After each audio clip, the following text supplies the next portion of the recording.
नमस्कार and hello, मेरा नाम है सौरभ और आप देख रहे हैं फिजिकल एजुकेशन गाइड। आज हम बात करने वाले हैं ब्लड के बारे में और ब्लड के बारे में पढ़ेंगे, उसकी कॉम्पोजिशन के बारे में, उसके कॉन्स्टिट्यूएंट्स के बारे में, उसके अंदर क्या क्या चीज़ें प्रेजेंट है और क्या क्या उनकी इंपॉर्टेंस है। एग्जाम पॉइंट ऑफ व्यू से काफ़ी इंपॉर्टेंट है। तो चलिए बोर्ड पर। सबसे पहली बात, हमारी बॉडी का में करीबन 5 से 6 लीटर ब्लड होता है और body consist of around 5 to 6 litres of blood. और हमारी बॉडी का 7% of the body weight, 7% of the body weight हमारा ब्लड होता है। हमारी बॉडी का जितना वज़न होता है सो 7% हमारे ब्लड से आता है। अगर बात करें ब्लड की तो 90% of the blood is water.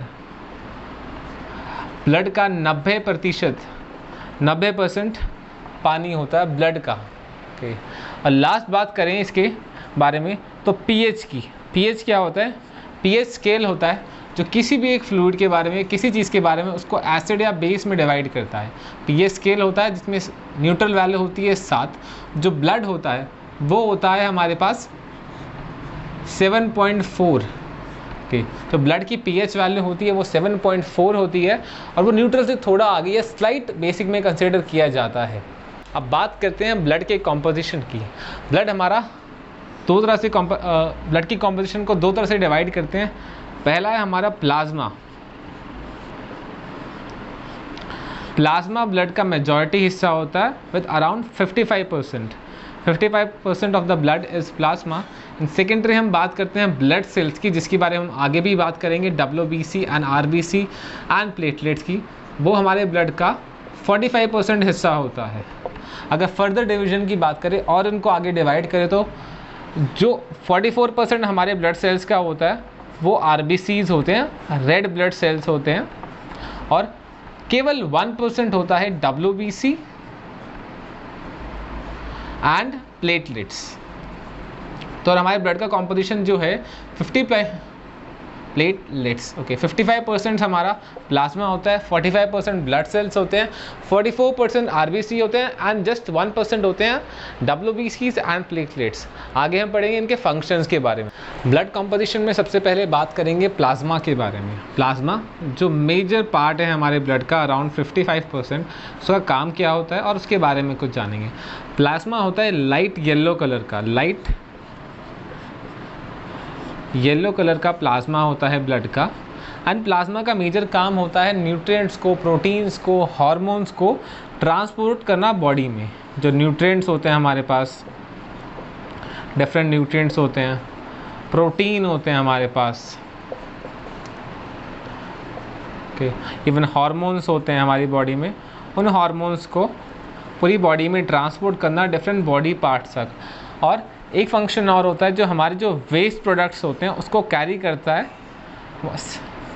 Waste products को सेल से लेके आता है। जो बॉडी में सेल्स होते हैं जहाँ पे ये न्यूट्रिएंट्स और प्रोटीन्स प्रोवाइड करना है, वहाँ से वेस्ट प्रोडक्ट्स को कैरी करता है सेल से और लेकर आता है। तो उसका मेजर फंक्शन आपका न्यूट्रिएंट्स, प्रोटीन्स और हार्मोन्स को कैरी करना है, प्रोवाइड करना है बॉडी के डिफरेंट पार्ट्स तक जहाँ रिक्वायरमेंट बन रही है। बात करेंगे RBC की, रेड ब्लड सेल्स की। RBC हमारे ब्लड का बहुत इंपॉर्टेंट हिस्सा होता है और करीबन 44% हिस्सा हमारे ब्लड का होता है।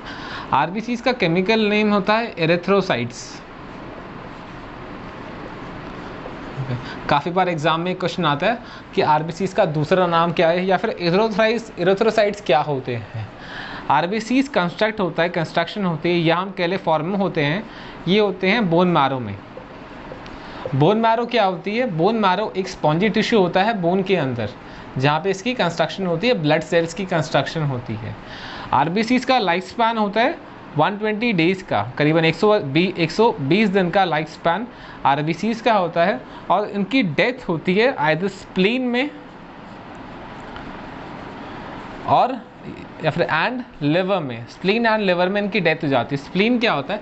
स्प्लीन एक एब्डोमिनल ऑर्गन होता है, हमारे एब्डोमिनल रीजन में प्रेजेंट होता है, जिसका काम होता है ब्लड सेल्स का फॉर्म करना और उनको डिस्ट्रॉय करना, ख़त्म करना। इसके अलावा लिवर आप जानते हैं, लिवर में इनका प्रोडक्शन होता है या इनकी फॉर्मेशन होती है। देन RBCs का मेजर पार्ट क्या है? इसका फंक्शन, इसका मेजर फंक्शन है ऑक्सीजन को कैरी करना डिफरेंट बॉडी पार्ट्स में। Now we will talk about WBC जो है वाइट ब्लड सेल्स।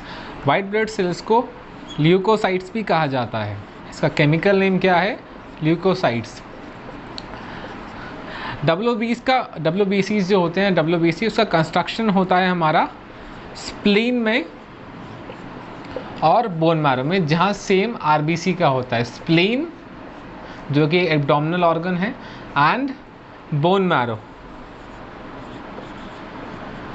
RBC का लाइफ स्पैन होता है, WBC का लाइफ स्पैन होता है 3 से 5 दिन का, 3 to 5 डेज का। अगर WBC के फंक्शंस की बात करें, WBC इंपॉर्टेंट है हमारी इम्यूनिटी के लिए। ये हमारी इम्यूनिटी को बढ़ाता है। ये हमारी बॉडी को प्रोटेक्ट करता है बैड बैक्टीरिया के अगेंस्ट। जो भी बैड बैक्टीरिया होते हैं उसके अगेंस्ट हमारी बॉडी को प्रोटेक्ट करता है WBC, वाइट ब्लड सेल्स। इसको बॉडी गार्ड भी कहा जाता है, हमारी बॉडी का bodyguard of our body WBC को कहा जाता है। ये क्वेश्चन काफ़ी बार आता है कि which of the cells is known as bodyguard of the body, या क्वेश्चन आता है ल्यूकोसाइट्स किसे कहा जाता है, या WBC का दूसरा नाम क्या है, ल्यूकोसाइट्स है। ओके, ये डिफरेंट डिजीज़ जो होती हैं, डिफरेंट बीमारियाँ होती हैं जो हमारी बॉडी में एंटर कर जाती हैं थ्रू इन्फेक्शियस एजेंट, उनके खिलाफ एक्ट करता है, उनके खिलाफ एंटीबॉडीज़ फॉर्मेशन में इनका रोल रहता है। लास्टली हम बात करेंगे प्लेटलेट्स के बारे में। प्लेटलेट्स का केमिकल नेम है थ्रोम्बोसाइट्स। ओके, सो केमिकली थ्रोम्बोसाइट्स कहा जाता है। और बाकी दोनों की तरह भी ये क्वेश्चन काफ़ी ज़्यादा पेपर में आता है। सेकेंडली, प्लेटलेट्स जो होते हैं उनकी कंस्ट्रक्शन भी बोन मैरो में होती है। ये भी बोन मैरो में ही कंस्ट्रक्ट होते हैं। बोन मैरो बताया था एक स्पॉन्जी टिश्यू होता है हमारी बोन के अंदर, या ब्लड सेल्स कंस्ट्रक्ट होते हैं।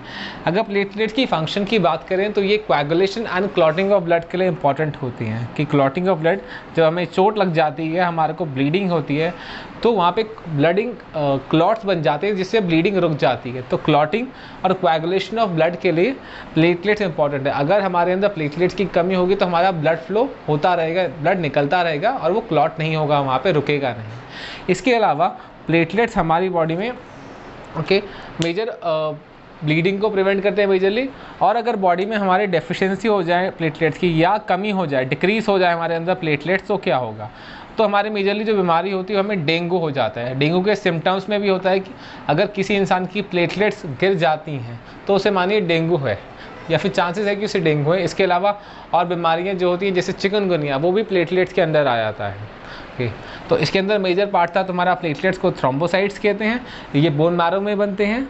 इनका मेजर फंक्शन होता है clotting and coagulation of blood, जिसकी वजह से हमारी ब्लीडिंग प्रिवेंट होती है, ब्लीडिंग रुक जाती है और ज़्यादा ब्लड रिलीज़ नहीं होता, बाहर नहीं निकलता है। एंड इसकी डेफिशिएंसी से या डिक्रीज होने से हमारे को डेंगू हो जाता है। ये थे आपके तीनों cells, WBC, RBC and platelets. और उससे पहले हमने बात करी प्लाज्मा की। कि फाइनली ये टॉपिक काफ़ी इंपॉर्टेंट है। इसमें से छोटे छोटे पॉइंट्स आते हैं, इनके नामों के बारे में पूछा जाता है और इनके फंक्शंस के बारे में पूछा जाता है। अगर आप किसी भी एग्ज़ाम के लिए तैयारी कर रहे हैं तो इसे ज़रूर पढ़िएगा। एंड अगर वीडियो आपको अच्छी लगे तो लाइक कीजिए, शेयर कीजिए एंड चैनल को सब्सक्राइब कीजिए फर्दर मोर वीडियोज़ के लिए। Thank you. जय हिंद, जय भारत।